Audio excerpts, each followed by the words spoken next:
e verdades. Oferecimento CEON, Centro Especializado em Oncologia. Bom, quem eu recebo aqui para falar sobre câncer de colo de útero é o Dr. Moacir Basso, médico oncologista. Pode chegar, doutor, no Cidade Alerta. Tudo bem, doutor? Boa noite, Rodrigo. Seja bem-vindo mais uma Tudo vez. bem? Doutor, vamos começar com um beabá, né? Eu acho que da forma didática. O que é o câncer de colo de útero? Bom, o câncer de colo uterino, na realidade, é o câncer que a mulher desenvolve, mais desenvolve, no útero da mulher. Na parte externa do útero, onde fica em contato com a vagina.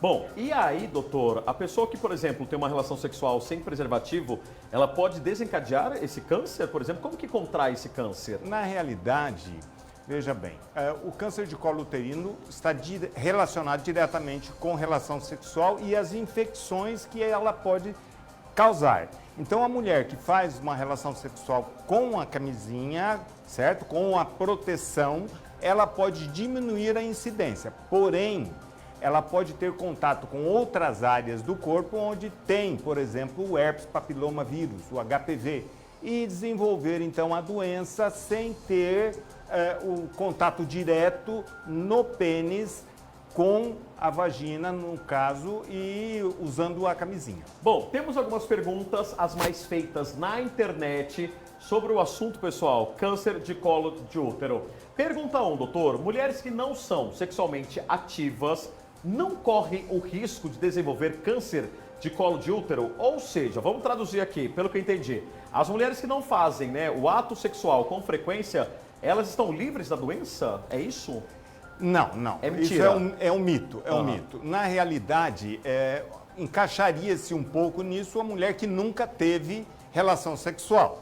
Então, ela nunca teve relação sexual, aí vai ficar sem infecções, sem alterações, sem o HPV, então nós colocaríamos isso. Mas eu creio que a pessoa que perguntou mais a mulher de idade. Então, a mulher tem 60 anos, o marido morreu, ela não tendo relação sexual, ela pode ficar livre do preventivo, das avaliações? Não, ela pode desenvolver. Inclusive, já tive pacientes com 75 anos com câncer de colo uterino. Você está brincando? Exatamente. Mesmo com a vida sexual não ativa? Mesmo com a vida sexual não ativa. Então, na realidade, a vida sexual influencia, mas não é o único causador. O herpes papiloma vírus, ele tem uma janela também, Rodrigão. O que é essa janela? Você pega hoje, é contaminado hoje, e ele pode desenvolver alterações e infecções com 10 anos, 12 anos. Então, não é na realidade isso daqui é mentira. Outra coisa importante, que eu acho legal a gente conversar, é o seguinte, todo mundo lembra do herpes na boca, exatamente, tudo mais. As feridinhas. Isso. Olha, vocês têm que saber que nós temos mais de 140 subtipos de herpes. Então, o vírus é muito grande. Nós temos a vacina contra isso, mas são 140 subtipos. E a maioria deles não é causadora do câncer. Então, alguns causam o câncer. Não são todos. Bom, tem uma pergunta relacionada à vacina. Deixa eu ver aqui a próxima pergunta. Doutor, a vacinação contra o HPV, protege contra todos os tipos de câncer de colo de útero? É isso que eu estava explicando, né? Sim. Ela consegue proteger contra a grande maioria, mas não protege com todos. E outra coisa, nós não podemos esquecer das outras infecções secundárias, né? Então você tem clamídia, você tem uma série de outras infecções que o paciente, que a mulher pode vir a desenvolver e que infelizmente pode causar o câncer de colo uterino. Mas eu vi recentemente, até a gente noticiou aqui, que lá em Três Lagoas, por exemplo, tem vacina do HPV disponível na rede pública para adolescentes, para meninas e para meninos. Sim. É lá atrás, lá no início que a gente começa essa prevenção, doutor? O ideal é quando a pessoa não teve relação sexual. Por quê? Você fica livre. Porque ninguém tem uma marca ou alguma coisa que mostra que tem o HPV.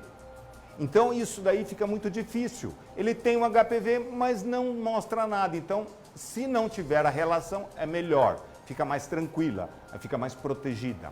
Bom, tem pergunta agora para quem tem vida sexual ativa, Tem um sapeca iaiá aí com frequência. Coloca aqui para mim na tela, que é o uso do preservativo, O uso de camisinha durante o ato, pode prevenir o câncer de colo de útero para quem usa preservativo? Eu acho que não só, né, pro câncer de colo de útero, mas para outras ISTs. Sim, sim. Ajuda, com certeza ajuda, mas não elimina. Rodrigão, infelizmente é uma situação difícil, porque o contato... Tem pessoas, tem mulheres que têm até mesmo alergia e irritabilidade ao látex da camisinha. Da camisinha. Então, imagina, usa a camisinha e acaba tendo irritação, processos inflamatórios, e esse processo inflamatório pode vir até desenvolver o câncer. Mas, doutor, como que eu percebo ali na mulher, por exemplo, que ela está com sintomas da doença? Porque, assim, eu sempre escutei, né? O senhor, pelo amor de Deus, pode me corrigir a qualquer momento. Fica tranquilo. Ah, tem uma feridinha ali na vagina, tem uma feridinha no pênis. Ali já é um indício de que algo não está certo. Sim. É isso? Mas nem sempre. Existe um indivíduo que ele é portador e não sabe. Ele está dentro da uretra, por exemplo, do pênis do homem e acaba tendo relação sexual e o herpes papiloma entra para dentro da vagina e fica.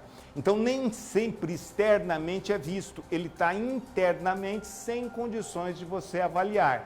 Só desenvolve um processo irritativo, um pequeno corrimento no caso das mulheres, e no homem pode ter um pouquinho de dor e dificuldade de urinar. Mas nem sempre isso daí é visível ao homem e à mulher. Bom, tem mais pergunta aqui, coloca para mim a próxima pergunta.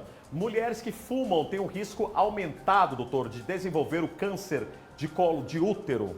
Mito ou verdade? Infelizmente é uma verdade. É verdade? Verdade. Fumantes? Os fumantes podem ter, no caso, câncer gástrico, câncer de pulmão, câncer de boca, aumenta o câncer de colo uterino, de intestino. No homem, aumenta o câncer de próstata. Então, na realidade, Rodrigão, o tabaco, ele é terrível. Cancerígeno, né? Cancerígeno. Faz mal. Faz mal. E só pegando um ganchinho aí nessa situação. Não sei se tem alguma pergunta, mas veja bem, a idade da paciente, porque você perguntou da paciente mais velha. Eu tive paciente com 22 anos, com câncer de colo uterino avançado e que infelizmente faleceu em função deste câncer de colo uterino por não fazer a prevenção. Se eu não me engano, doutor, eu vi uma entrevista da Ana Maria Braga, né, falando que ela teve esse câncer. Se eu não me engano, porque ela até falou que ela não conhecia a vacina do HPV lá atrás, né, que poderia ter remediado toda a situação. E olha, só para a gente encerrar, coloca a última pergunta para mim, feita nas redes sociais. Eu acho que é interessante, se o câncer de colo de útero é sempre fatal, doutor. Se é mito ou é verdade essa história? Não, isso é mito, Rodrigão. Quando chega cedo, o paciente chega cedo, desenvolve alguma coisa, o médico vai examinar, vai fazer o estadiamento e a cirurgia é um dos principais. Por exemplo, eu não sei da Ana Maria, mas com certeza um procedimento cirúrgico elimina, retira ou o colo só do útero ou o útero todo, eliminando de vez. Agora, quando o paciente demora para fazer o diagnóstico e o câncer está avançado, porque fica pertinho da bexiga, ele invade a bexiga, invade outras regiões, aí fica mais difícil. Aí nós temos uma situação, precisa da radioterapia, precisa da quimioterapia, e aí fica mais complicado. Nós não queremos que chegue nesse limite. Bom, doutor Moacir, só para a gente entender então, a prevenção é exames rotineiros do exame preventivo para as mulheres, é isso? Exatamente. O Papa Nicolau é um dos exames mais baratos, não precisa obrigatoriamente ser feito por um médico, certo? Então a enfermeira pode, em vários casos, realizar. É barato, fácil na rede pública e te dá uma segurança.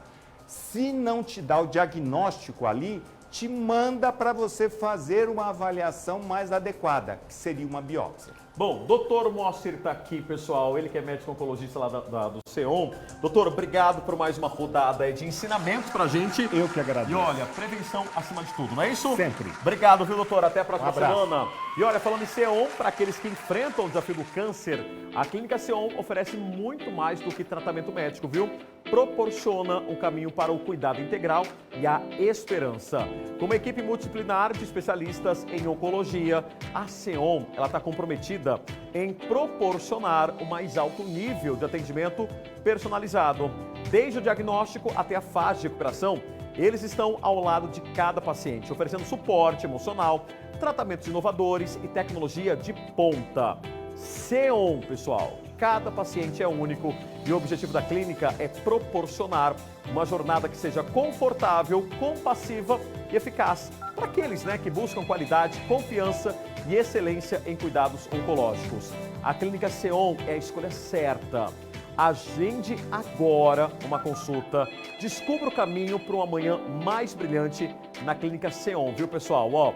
3312-0800, 3312-0800, tá? Rede social tá aqui, o site tá aqui, SEOM, clínica especializada em oncologia. E esse foi o quadro Mitos e Verdades dessa terça-feira. Mitos e verdades. Oferecimento SEOM, Centro Especializado em Oncologia.